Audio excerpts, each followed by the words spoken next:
সিরাজগঞ্জের শাহজাদপুরে সরকারি model pilot উচ্চ বিদ্যালয়ের এসএসসি 2019 ব্যাচের উদ্যোগে বৃক্ষরোপণ কর্মসূচি 2024 পালন করা হয়েছে। বুধবার সকাল 10টায় পৌর শহরের শাহজাদপুর মডেল পাইলট উচ্চ বিদ্যালয় ক্যাম্পাসে বৃক্ষরোপণের মাধ্যমে এই কর্মসূচির শুভ উদ্বোধন করেন অত্র বিদ্যালয়ের প্রধান শিক্ষক এস.এম. সাইফুল ইসলাম, সহযোগী প্রধান শিক্ষক নাসিমা নাহার সহ এসএসসি 2019 ব্যাচের সকল শিক্ষার্থীরা।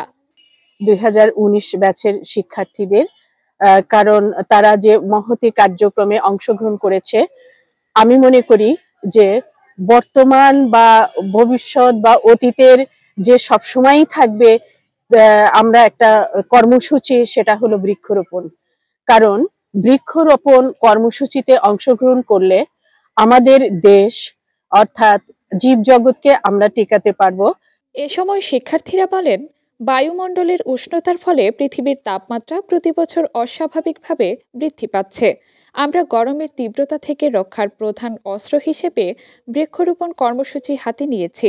এভাবেই প্রতিনিয়ত আমরা দেশ ও দশের পরিবেশ রক্ষায় কাজ করে যাব। আমাদের বর্তমানে গাছের প্রচুর অভাব, যার ফলে আমাদের তাপমাত্রা আস্তে আস্তে বাড়তেছে। তো এইটাকেই মূলত সামনে রেখে আমরা গাছটাকে লাগানোর উদ্যোগটা নিয়েছি ফার্স্টে। Kazi Mim, news desk, Moon Times news.